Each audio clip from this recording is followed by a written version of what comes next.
Mapagpalayang gabi, Pilipinas. Bayan sa pagdiriwang ng Araw ng Kalayaan. Binigyang diin ni Pangulong Ferdinand R. Marcos Jr.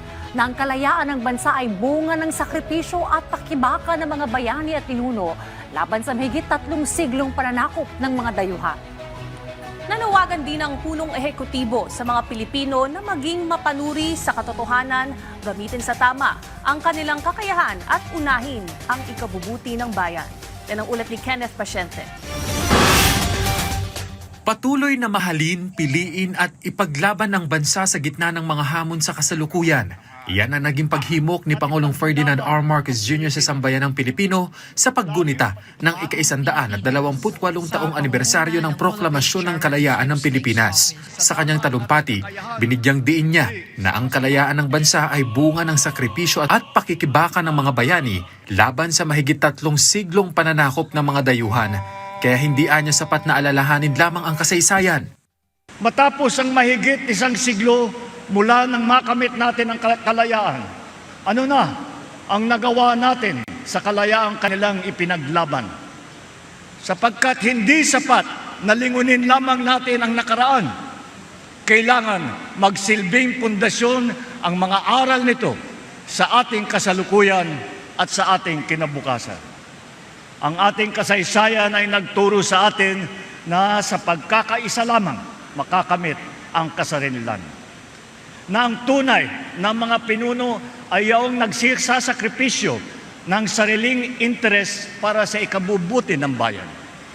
Na ang kalayaan ay dapat na inaalagaan.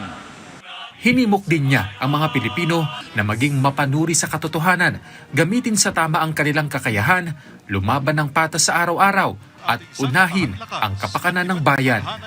Ipalalim natin ang ating kamalayan, maging mapanuri sa katotohanan. Gamitin natin sa tama ang ating kakayahan, hindi sa masama.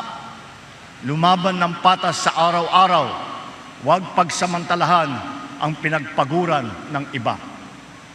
At piliin natin ang ikabubuti ng bayan laban sa interes ng iilan. Kung mananatili tayong tapat sa mga adhikaing ito, matitiyak tayong magmamana ang mga susunod ng henerasyon ng isang bansa na mas matatag, mas makatarungan at mas maunlad. Kinilala naman niya ang mga hamon sa kalayaan at kaunlaran ng bansa, pero nagpahayag ng tiwala sa kakayahan, sipag at pagkakaisa ng mga Pilipino sa pagharap sa anumang pagsubok. Nandyan ang mga katiwalian, pagkakakanya-kanya at kahirapan.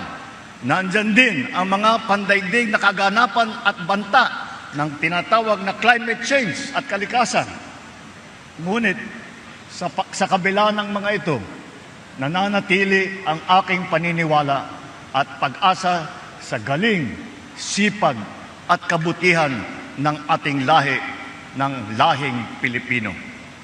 Sa maraming pagkakataon na ipakita natin ang ating kakayahan na manindigan para sa tama, na magmalasakit sa kapwa, na bumangon sa harap ng pagsubok. Kinilala rin ng punong ehekutibo ang tapang ng mga bayaning Pilipino na siya anyang dahilan ng tinatamasang kapayapaan, kasarinlan at kalayaan ng mga Pilipino.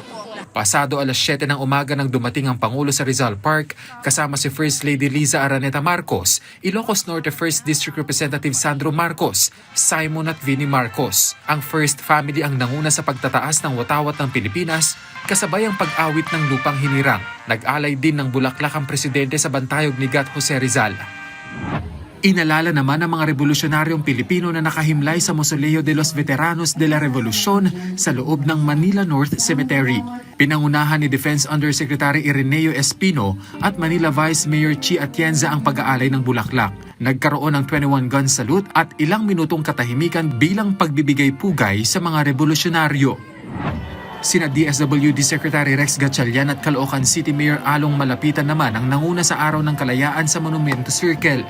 Sabi ni Gatchalian, ang kasaysayan ay buhay na kwento ng sambayanang Pilipino kabilang ang bawat sakripisyo, pagtutulungan at tagumpay sa pagtungo sa isang mas maunlad na kinabukasan. Ang kalayaan anya ay hindi natatapos sa pagwawakas ng kolonyalismo, kundi patuloy na pakikibaka laban sa kahirapan, kawalan ng oportunidad at hindi pagkakapantay-pantay. Sa pinaglabanan shrine naman sa San Juan City, binigyang diin ni Foreign Secretary Maria Teresa Lazaro ang koneksyon ng makabagong diplomasya sa ipinaglaban ng mga bayani, partikular na sa usapin ng West Philippine Sea. Ayon kay Lazaro, hindi naging madali ang pinagdaanan ng mga katipunero kung saan napatunayan na hindi sila nag-alinlangan manindigan kapag nakataya ang dignidad at kalayaan ng bawat Pilipino. Kenneth Pasyente para sa Bayan.